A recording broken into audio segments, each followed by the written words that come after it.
Bonjour à tous, aujourd'hui je suis avec Romulus Gregorias, donc de la solution OneStock, One-to-One, pour discuter un petit peu de tout ce qui est tendance. Romulus, est-ce que tu peux te présenter, quel a été ton parcours et comment tu en es arrivé à OneStock? Oui, bonjour, donc c'est Romulus Gregorias, je suis fondateur de OneStock. Dans une vie précédente, j'ai été chercheur et professeur d'informatique dans un labo d'intelligence artificielle à Toulouse. Voilà, et avec OneStock, on développe du logiciel omnicanal depuis 2012, depuis 2013. Et puis en 2015, on a découvert un problème qui est structurant pour le retail aujourd'hui, qui est la rupture de stock. Ouais. Le fait qu'un marchand, il a des clients sur un canal, mais il n'a plus de stock sur ce canal de vente et le stock il est peut-être ailleurs. Par exemple, le client e-commerce n'a pas accès au stock à des magasins, donc du coup quand l'entrepôt est rupté, il ne peut plus acheter en ligne. Voilà, et donc on a eu l'idée de construire un logiciel, un OMS, un logiciel de gestion de commandes omnicanal, qui soit capable d'unifier les stocks d'un marchand, les ouvrir à la vente sur les divers canaux de vente, et puis orchestrer des commandes ensuite pour choisir les meilleurs points pour expédier, pour livrer une commande en fonction de divers critères métiers, pour améliorer l'expérience client, mais aussi pour réaliser des commandes de façon très profitable. Comment t'en es arrivé là, de passer de la recherche à cette solution technologique sur la logistique? C'était une problématique ou c'était une affaire de rencontre que tu as eue Ça a été petit à petit, en fait, dans la recherche publique, on manque beaucoup de données. On manque des vrais cas d'usage pour entraîner les algorithmes. Et donc en fait le passage il a été naturel, on cherchait la donnée, on cherchait des cas d'études pour entraîner nos algorithmes et c'est comme ça qu'on a commencé. Dans le cadre du one-to-one, il y a pas mal de sujets là-dessus, que ce soit sur la logistique, sur l'omnicanal. Aujourd'hui, quelles sont un peu les problématiques des retailers que tu constates? Quelles sont encore les progressions qu'ils ont besoin de faire sur ce domaine-là? Mais en fait, je pense qu'il y a beaucoup de retailers qui sont toujours en train de réaliser leur transformation omnicanal, de passer d'un modèle par silo où il y a l'e-commerce qui fonctionne d'un côté et puis le retail. Donc il y a encore beaucoup de boulot pour mettre tout le monde ensemble et pour satisfaire le client qui lui est unique, qui se fiche un petit peu du point de contact sur lequel il dialogue avec une marque, qui a besoin d'un produit et qui a besoin qu'il soit livré de façon fiable et que cette promesse soit bien respectée. Et donc aujourd'hui, il y a encore beaucoup de travail sur l'unification des stocks, donc rendre possible la vente du stock de partout sur n'importe quel canal, ça c'est le numéro 1. Numéro 2, il y a aussi beaucoup de questions liées à la logistique et à l'optimisation de l'expédition des commandes pour que ce soit le plus profitable possible, éviter de faire plusieurs envois pour une commande qui a plusieurs articles, choisir le bon transporteur en temps réel pour que ce soit très efficace, etc. Et puis nous on travaille aussi sur tout ce qui est promesse livraison, et ça aussi c'est un grand sujet, la delivery promise. Comment est-ce qu'on affiche au client final une promesse de livraison précise, fiable, et comment on la respecte derrière afin de minimiser la frustration, parce qu'on sait qu'un client qui est mécontent, il en parle et c'est très dommageable pour une marque. C'est un gros enjeu aujourd'hui, ce travail de pédagogie sur la logistique, sur la livraison. Pourquoi? Parce qu'il faut avertir le consommateur en amont pour, comme tu le disais, avoir une promesse cohérente, mais en même temps aussi valoriser le processus logistique et de livraison. Pourquoi? Parce que la plupart des retailers, ça offre les frais de livraison ou autre, mais on s'en rend compte qu'à un moment on ne va pas pouvoir non plus casser tous les prix et que la logistique ça reste un coût et que ce coût on doit l'intégrer. On voit certains acteurs qui essayent davantage le valoriser. Est-ce que c'est un sujet que toi tu vois chez certains retailers qui vont essayer de faire de la pédagogie sur les solutions de livraison, que ce soit plus écolo, que ce soit de nouveaux modes ou autre? Oui, c'est de plus en plus demandé. Déjà la capacité d'être transparent sur ce qui se passe pour que le client ait une idée de l'empreinte écologique de sa livraison. Voilà, par exemple, le fait d'avoir plusieurs expéditions, c'est différent que d'en avoir une seule. Et puis aussi, je pense que les clients sont aussi sensibles au fait qu'on essaiera de raccourcir la chaîne logistique pour qu'on livre localement plutôt que nationalement, qu'on traverse les mers et les océans pour une petite pièce qui est livrée au client à la maison.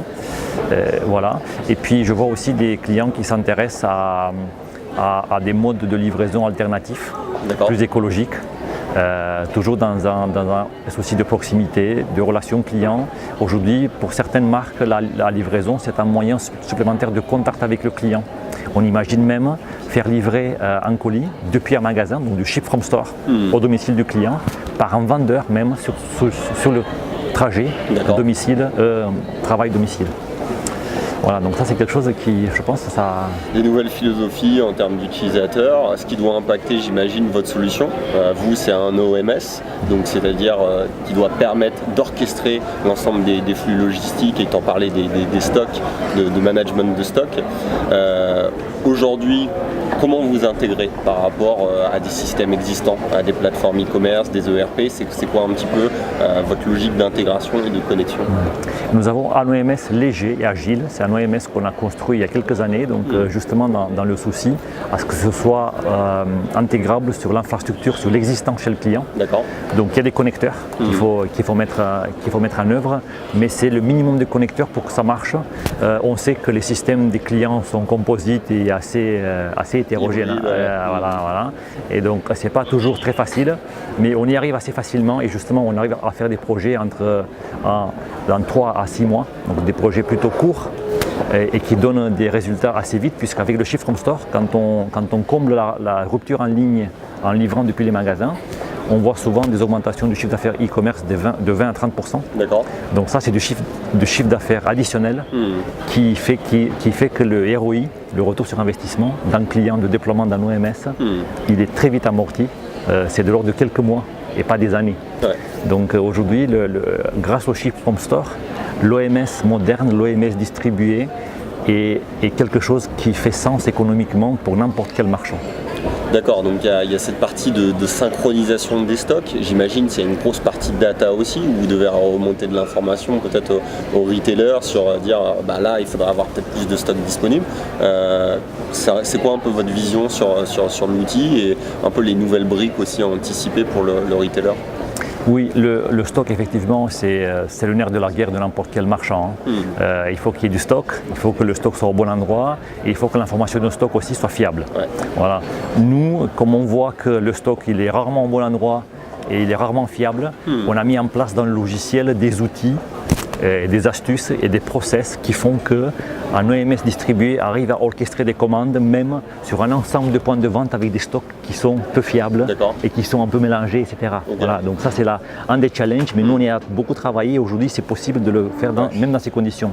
Le jour où le retailer va déployer de la RFID, ça va simplifier le fonctionnement du système, et on pourra imaginer des scénarios logistiques nouveaux qui se basent sur justement la fiabilité complète des stocks, etc.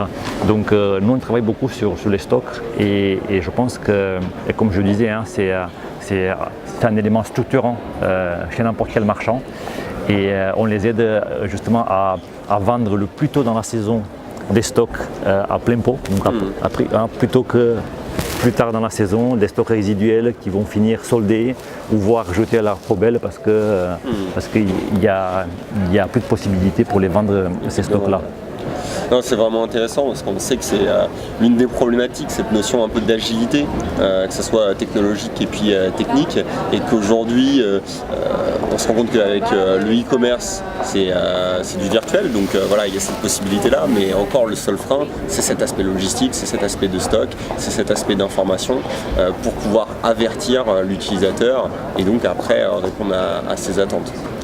Comment vois-tu aujourd'hui le domaine de la logistique? Tout à l'heure on a parlé de nouvelles solutions de livraison ou autres.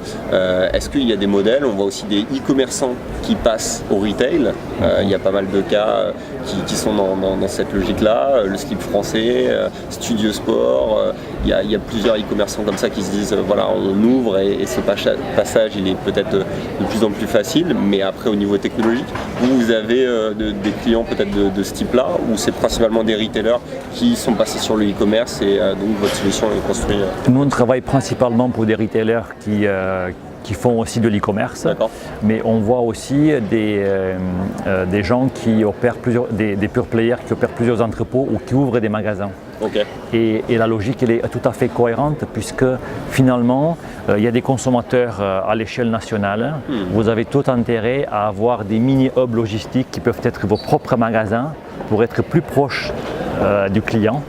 Donc, avec votre entrepôt national, vous allez pouvoir livrer toute la France en J+1, J+2, J+3, avec les stocks déportés sur les magasins. Vous pouvez faire aussi de la livraison locale express same day. Donc je pense que le paysage logistique va se complexifier et justement unifier le stock de tous ces points de stock et orchestrer des commandes sur une multiplicité de points de stock, c'est un problème qui devient de plus en plus difficile. Et si en plus on rajoute les contraintes des réseaux logistiques, le fait que dans certains points de stock, dans certains magasins, vous pouvez avoir certains transporteurs qui sont éligibles ou pas, voilà, tout ça complexifie. D'où la nécessité d'avoir des outils pour piloter la promesse livraison quand vous vendez en ligne. Voilà, il faut s'assurer que ce que vous promettez aux clients, c'est respecté. Voilà. Et donc tu parlais du national, l'international, j'imagine que c'est une problématique que vous rencontrez également. Quelles sont un peu les problématiques par rapport à ça et comment vous accompagnez les acteurs qui ont ce besoin d'international? L'international, il y a plusieurs sujets. L'international, c'est quoi? C'est être capable de servir des territoires lointains, des clients dans l'e-commerce par exemple. Depuis un entrepôt qui se trouve peut-être à l'autre bout du monde, ça c'est quelque chose qui ne fait plus aussi sens. Voilà, alors que si vous avez des magasins locaux, ces magasins-là peuvent livrer localement les clients. Ça vous évite de traverser des frontières, ça vous évite des retours, ça vous évite des délais d'acheminement qui sont très importants. Donc un outil de pilotage des commandes va justement vous permettre d'ouvrir un nouveau territoire en e-commerce sans avoir besoin d'un entrepôt local pour l'e-commerce, vous expédiez depuis les magasins directement. Et ça, c'est quelque chose qui fait beaucoup sens, surtout qu'au début, votre nouveau pays ne va pas vous générer beaucoup de chiffre d'affaires e-commerce. Donc c'est logique de commencer petit, en douceur, depuis les magasins. Oui, bien sûr. Et j'imagine que vous, votre job, c'est pas seulement de mettre une solution en place, mais c'est peut-être d'aider à la réflexion aussi des acteurs que vous accompagnez. Mais en fait, nous, très souvent, on met à contribution l'intelligence collective de nos clients. Nous travaillons pour beaucoup de retailers qui, je pense, sont assez bons joueurs, qui partagent et qui mettent à contribution leur propre expérience pour que les autres puissent en bénéficier. Donc plutôt que ce soit moi qui relaye forcément les bonnes paroles, on a un club utilisateur, donc régulièrement nos clients se rencontrent et ils échangent. Et sur le développement international, sur le développement régional, sur les optimisations logistiques, sur l'optimisation des coûts logistiques. Aujourd'hui, le coût logistique reste un facteur très important de la rentabilité d'une enseigne. Ils discutent entre eux et je pense que c'est très vertueux. Je pense qu'on est plus fort ensemble que chacun dans son coin. C'est très intéressant, donc on a vu plusieurs axes, cet aspect d'agilité technologique comme tu le disais par rapport à la data, par rapport au stock pour unifier, cet aspect d'intelligence collective, de pouvoir échanger avec des pairs pour savoir un peu les bonnes choses à faire et puis une vision transversale que vous pouvez avoir.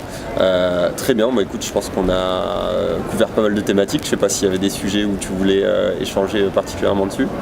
Oui, en fait je profite de l'occasion parce qu'au One-to-One on fait un petit peu les petites annonces de l'année. Nous on travaille sur plusieurs projets, sur ce qui va arriver prochainement et aujourd'hui il y a deux nouvelles fonctionnalités, deux nouveaux projets que l'on lance. Le premier c'est le Personal Stylist. C'est la capacité, par exemple dans le cadre d'une enseigne de prêt-à-porter, à ce qu'un internaute puisse réserver en ligne une session d'essayage exclusive en magasin avec une bonne connaissance du client pour que le vendeur puisse accompagner l'acheteur lors de sa visite. Voilà, donc ça c'est le Personal Stylist. Et que les produits soient disponibles, parce que j'imagine qu'il va falloir les mettre à disposition dans le magasin si besoin. Voilà, et puis capturer un maximum d'informations sur les préférences, sur le comportement du client magasin pour que le CRM et le service client derrière soient très pertinents, très personnalisés par rapport au client. Voilà, donc ça c'est le premier nouveau module. Et puis le deuxième, c'est ce qu'on appelle nous la Delivery Promise.